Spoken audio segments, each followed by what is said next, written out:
Good morning, everyone. This is Darren Redmond from FHT Sports, and what we want to do today, we're going to be doing pretty much every day, is a quick wrap-up on the Fresno sports scene from the night before. A lot of action, a lot of things taking place at this time. As you get into the middle of the spring and then into early summer, so many sports going on. So we want to kind of do a quick review, and as always, there's a button right there, and just press it to subscribe and share our content wherever you'd like, and comment. We look forward to that, and we're here for you. So a lot went on last night. Let's start with the Fresno Grizzlies. They were in Vegas, and boy, did they hit the jackpot. You might have known that Thursday night they were down by 8 or 9 runs in the 8th inning, and some really clutch hitting, some bad defense, especially by the catcher of the 51s, led to a tremendous comeback by the Fresno Grizzlies to give them that big lead. And they were in danger of losing the first series of the year. So last night, they just pounded a win over Las Vegas 51s, which is the Mets affiliate. So as most of you know, big Met guy growing up, and Tom Seaver, my favorite baseball player ever. So 12-4 win actually matches what the Fresno Grizzlies record is this year, 12-4. They're just doing an outstanding job.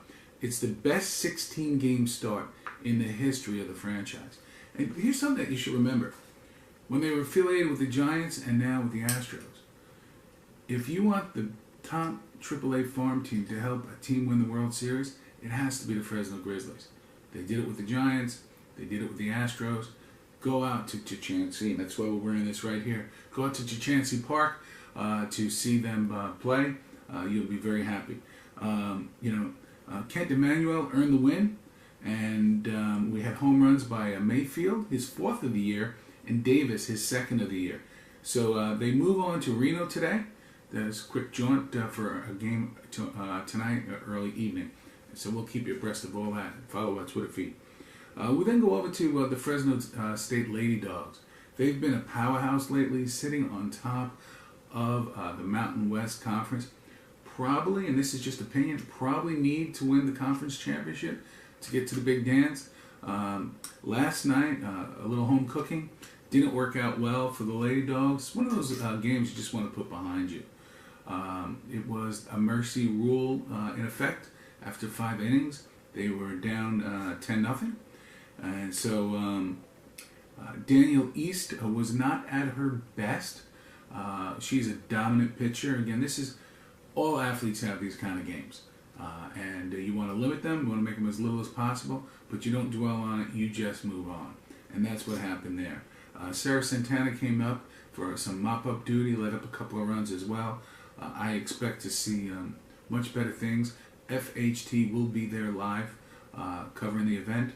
It's also Bark in the Park, so feel free to bring your canine and go out there and watch one of the best softball teams around, top of the Mountain West Conference, in action as they try to get some vengeance on San Diego State.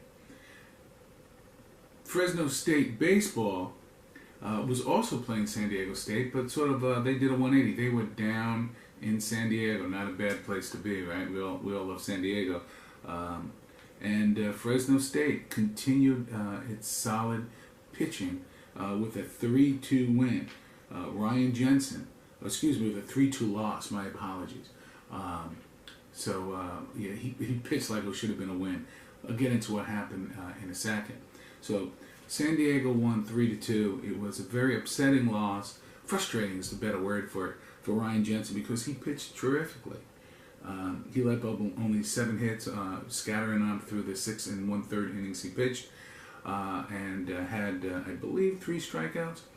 But there was a play in the 7th inning that he covered first base and clearly stepped on the bag. And for whatever reason, if you watch the video, it seems to me, again, we all have bad days, right?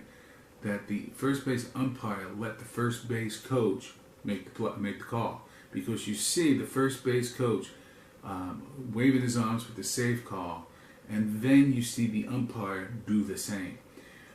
If you watch the video, it was not even close. He stepped on the front of the bag, so that was unfortunate. And then he argued the call, And then Mitchell came in and did his best, but let up a couple back-to-back singles, and that was the ball game for San Diego's win. So yeah, San Diego wins 3-2.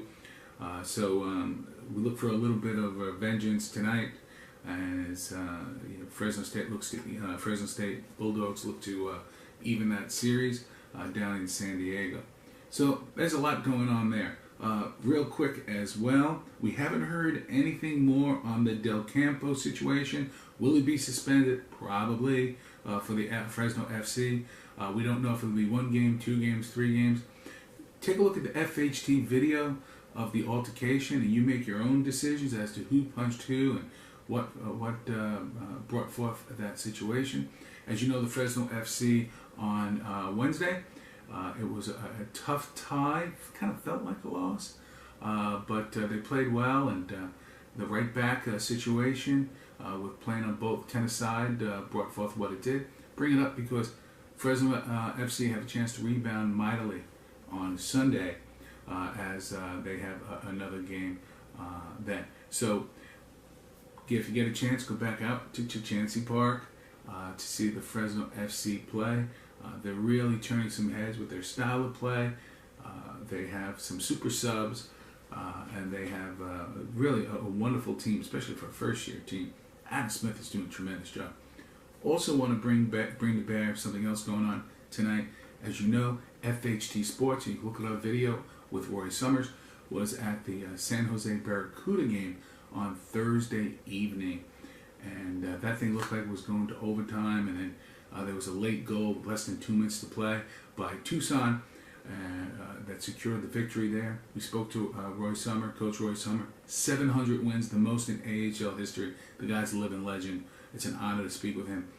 And you can see that video here on FHT as well.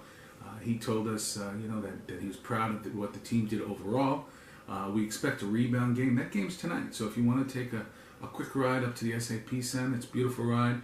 Watch some tremendous hockey, AHL Calder Cup style, as the San Jose Barracuda look to avoid going down by 2 in the best of 5 series. That's it. So please share. We'd love to get your comments. This will be a regular thing. I'll be talking about pretty much a Fresno wrap-up and Major League Baseball throughout the season. So let's get comfortable with each other. I want to thank my camera person. And remember, FHT Sports. And thank you very much. We'll talk to you soon. This is Darren Redmond signing off.